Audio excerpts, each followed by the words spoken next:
Hello दोस्तों, आज के वीडियो में हम कॉन्स्टिट्यूशन के बारे में देखेंगे कि कौन सा कॉन्स्टिट्यूशन कहाँ से लिया गया है। जैसा कि हम सबको पता है कि हमारा जो कॉन्स्टिट्यूशन है वो बोरोड कॉन्स्टिट्यूशन है, मतलब काफ़ी सारे देशों से लेके कॉन्स्टिट्यूशन बनाया गया और दुनिया का सबसे बड़ा कॉन्स्टिट्यूशन हमारे देश का कॉन्स्टिट्यूशन है, वो भी हैंड रिटेन।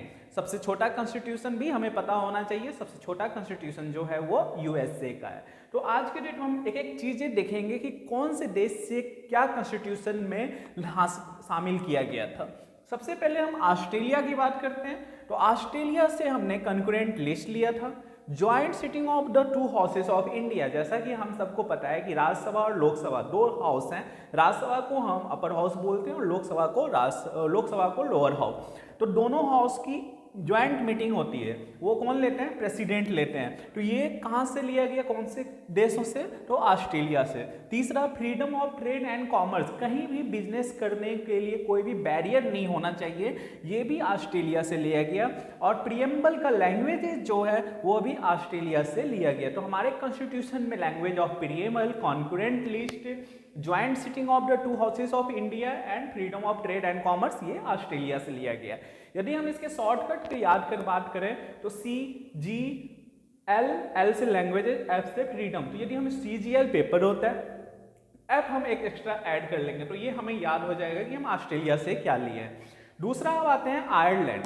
आयरलैंड में हमने तीन चीजें लिखी। प्रेसिडेंट का इलेक्शन, राज्यसभा, हम सबको पता है कि प्रेसिडेंट जो हैं वो राज्यसभा के लिए 12 मेंबर जो हैं वो नॉमिनेट करते हैं खुद से। वो डिफरेंट फील्ड के पर्सन्स होते हैं, जैसे स्पोर्ट्स हो गया, आर्ट्स एंड कल्चर हो गए, या कोई बिजनेसमैन हो गया जिसने देश के लिए कुछ ना कुछ काम किया है, तो वो 12 मेंबर्स प्रेसिडेंट्स नॉमिनेट करते हैं। तो ये भी अधिकार जो था ये आयरलैंड से लिया गया है। लास्ट में इसका डायरेक्टिव प्रिंसिपल, जो हर स्टेट का डायरेक्टिव प्रिंसिपल होता है, वो भी हमने आयरलैंड से लिया। तो जब हम इसको शॉर्टकट में देखें तो ई से इलेक्शन ऑफ प्रेसिडेंट, एन से nominated of Rajya Sabha members and D से डायरेक्टिव प्रिंसिपल, तो ये बन जाता है एंड। तो ये हमने आयरलैंड। फिर आते हैं साउथ अफ्रीका। कॉन्स्टिट्यूशन में मान लो कॉन्स्टिट्यूशन तो बना दिया, लेकिन ये हमेशा सिचुएशन ऐसा तो रहेगा ही नहीं। सिचुएशन क्या होगा, समय के साथ चेंज होगा, समय के साथ नीड होगी, नीड लोगों की बदलेगी। तो कॉन्स्टिट्यूशन में भी क्या होना चाहिए? चेंजेज होना चाहिए। मतलब हम कॉन्स्टिट्यूशन को चेंज भी कर सकते हैं, समय समय के हिसाब से अमेंडमेंट कर सकते हैं। ये हमने साउथ अफ्रीका से लिया। राज्यसभा के लिए इलेक्शन, राज्यसभा के जो मेंबर्स, हमें सबको पता है कि राज्यसभा में कितने मेंबर्स होते हैं? 250। तो इनके लिए जो इलेक्शन होता है ये कहाँ से प्रोविजन था? ये भी साउथ अफ्रीका से था। फिर चौथा, रसिया के बारे में बात करते हैं। रसिया से हमने क्या लिया?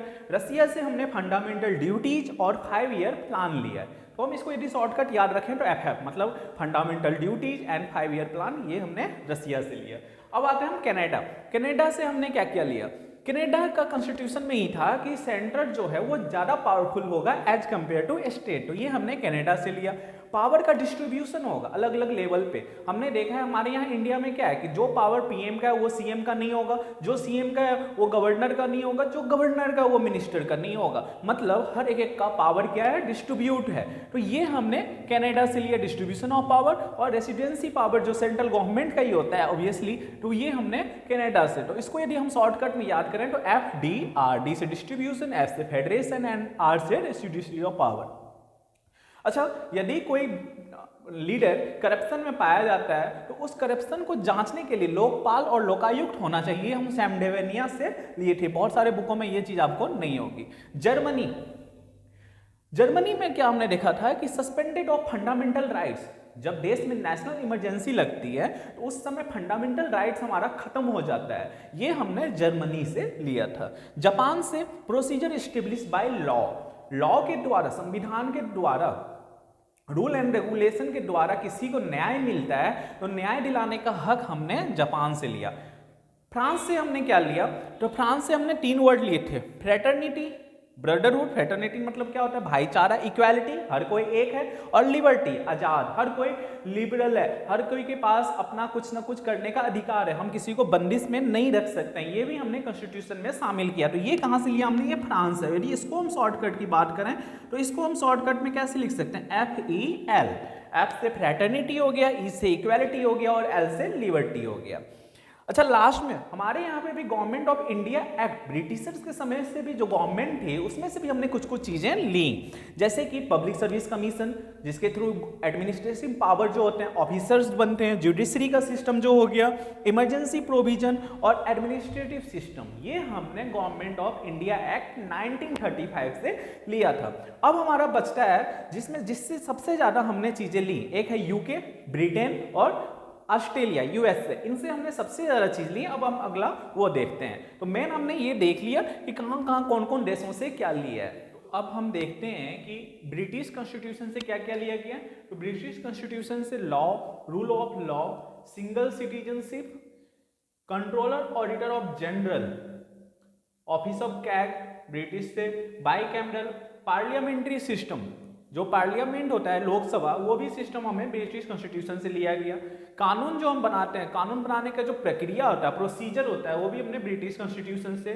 और प्रेरोगेटिव रिट्स, यदि हम रिट्स इशू करते हैं, जो हमें सुप्रीम कोर्ट ने अधिकार दिया हुआ है या हाई कोर्ट ने अधिकार दिया हुआ है, वो भी हम ब्रिटिश कॉन्स्टिट्यूशन से लिए हुए हैं। अब यूएस कॉन्स्टिट्यूशन से क्या क्या लिया है हमने, तो वो देखते हैं। यूएस कॉन्स्टिट्यूशन से जुडिशियल रिव्यू, यदि हम जज हमें कोई फैसला देता है, यदि हम उसको फिर से हायर करते हैं अगले पेटिशन में, तो उसको हम जुडिशियल रिव्यू बोलते हैं। फंडामेंटल राइट्स, यदि हमसे पूछा जाता है कि फंडामेंटल राइट्स कौन से कॉन्स्टिट्यूशन से लिया गया है, तो यूएस कॉन्स्टिट्यूशन आप आंसर दोगे। प्रेसिडेंट के खिलाफ महाभियोग लगाना, इम्पीचमेंट ऑफ प्रेसिडेंट, ये भी हमने यूएस कॉन्स्टिट्यूशन से। Removal of supreme court and high court जजेज, यदि सुप्रीम कोर्ट और हाई कोर्ट के काम से यदि हम सेटिस्फैक्ट्री नहीं होता है गवर्नमेंट, और यदि उनके खिलाफ कोई आरोप लगता है हेड के, तो हम उसको हटा सकते हैं। हमारा कॉन्स्टिट्यूशन ने हमें वो अधिकार दिया हुआ है सुप्रीम कोर्ट और हाई कोर्ट के जजेस को। वो भी कहाँ से लिया गया था, यूएस कॉन्स्टिट्यूशन से। और प्रेसिडेंट का काम क्या होगा और वाइस प्रेसिडेंट का क्या काम होगा, ये भी हमने यूएस कॉन्स्टिट्यूशन से लिए थे।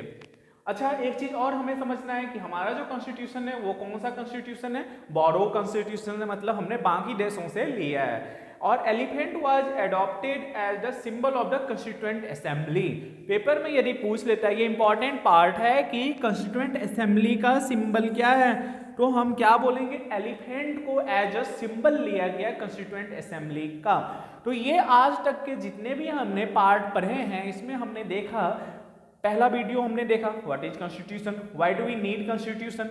दूसरा वीडियो हमने देखा मेकिंग ऑफ द कॉन्स्टिट्यूशन, बनने कहाँ से शुरू हुई। तीसरा वीडियो हमने फॉर्मेशन ऑफ कॉन्स्टिट्यूशन देखे। और आज का चौथा वीडियो हमने देखा है कि कौन से देश से हमने क्या क्या कॉन्स्टिट्यूशन बोरो किया है। तो ये सारी वीडियो हमें उम्मीद है कि आपको कॉन्स्टिट्यूशन के बारे में समझ आया होगा। अब अगले वीडियो में हम कोई और टॉपिक के साथ मिलेंगे पॉलिटी के। तब तक के लिए thank you and have a nice